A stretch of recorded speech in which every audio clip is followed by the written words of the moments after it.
Kita sering banget kan dengar perdebatan antara kapitalisme dan komunisme. Tapi pernah nggak sih kepikiran apa ada jalan tengah di antara keduanya? Nah, hari ini kita bakal ngebongkar dua sistem ekonomi raksasa ini dan sebuah konsep jalan ketiga yang katanya nih punya solusi unik buat masalah-masalah mendasar dari keduanya. Yuk kita bedah bareng-bareng. Pertanyaan ini bukan cuma buat bahan diskusi di kelas loh. Ini sebenarnya pencarian mendasar kita sebagai manusia. Gimana caranya kita bisa bebas jadi makmur, tapi di saat yang sama nggak ninggalin orang lain di belakang. Dari pencarian inilah lahir dua ideologi besar yang bakal kita telusuri.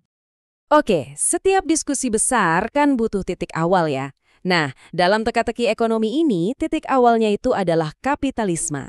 Kita sebut aja ini sebagai tesisnya. Jadi intinya kapitalisme itu simpel banget sebenarnya. Dasarnya adalah hak setiap individu buat punya properti pribadi tanpa ada batasan. Secara teori, inilah mesin yang ngebuat orang jadi inovatif dan mau menciptakan kekayaan.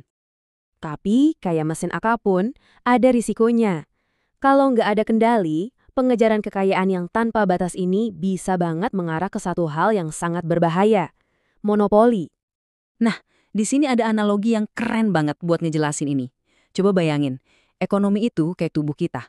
Kalau modal itu darahnya, monopoli itu bikin darahnya berhenti ngalir. Darahnya cuma muter-muter di satu tempat aja, hasilnya bagian tubuh yang lain jadi kelaparan dan akhirnya mati. Nah, itulah yang disebut kematian ekonomi. Nah, namanya juga tesis, pasti ada lawannya kan? Lawan ekstrim dari kapitalisme ini kita sebut antitesisnya, yaitu komunisme. Kalau dipikir-pikir, logikanya komunisme ini radikal banget. Kalau masalah utamanya adalah kepemilikan pribadi yang nggak terbatas, ya solusinya adalah hapus aja sekalian kepemilikan pribadi. Semuanya jadi punya bersama. Simpel kan? Tapi ya gitu, solusi ekstrem seringkali malah bikin masalah baru yang nggak kalah fundamental. Sistem ini tuh memutus hubungan alami antara usaha keras seseorang dengan hasil yang dia dapat. Sebuah proses yang bisa kita anggap sebagai dehumanisasi. Intinya begini, dengan bikin semua hasil jadi sama rata, sistem ini malah menciptakan ketidakadilan model baru. Buat apa kerja keras kalau hasilnya sama aja kayak yang santai-santai? Ya, ini resep jitu buat bikin orang jadi males dan nggak mau inovasi lagi. Jadi, kita dihadapkan pada pilihan yang sulit nih.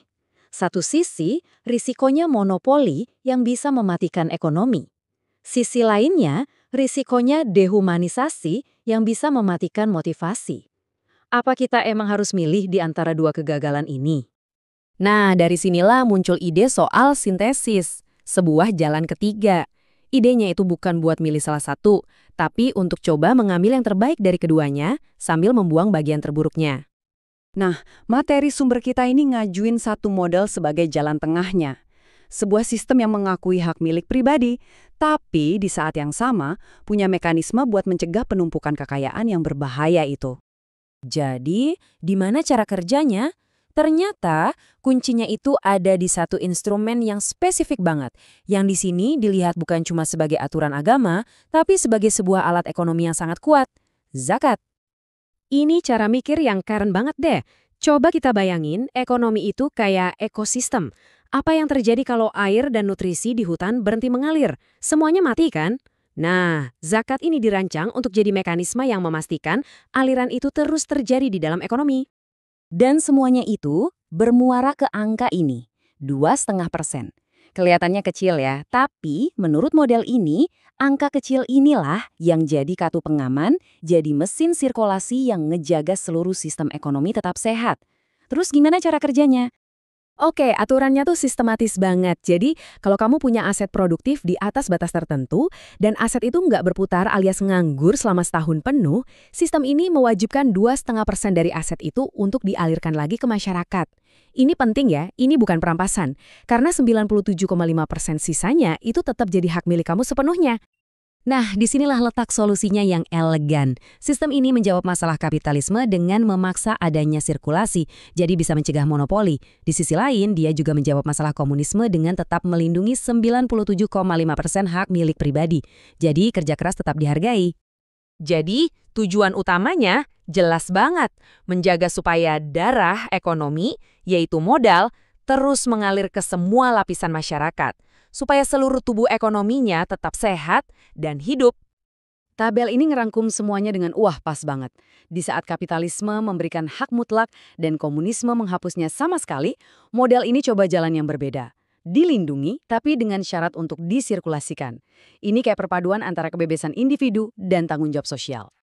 Jadi pada dasarnya itulah inti dari jalan ketiga yang ditawarkan ini, sebuah upaya untuk mencari keseimbangan, sebuah sistem yang menolak pilihan ekstrim, semua atau tidak sama sekali, dan sebaliknya mencari harmoni antara kebebasan pribadi dan keadilan sosial. Nah, ini pertanyaan buat kita renungin bareng-bareng. Di saat kita menghadapi tantangan ekonomi global yang makin rumit sekarang ini, mungkin ada baiknya kita melihat lagi berbagai model, baik yang kuno maupun modern, untuk mencari solusi yang lebih adil dan berkelanjutan untuk kita semua.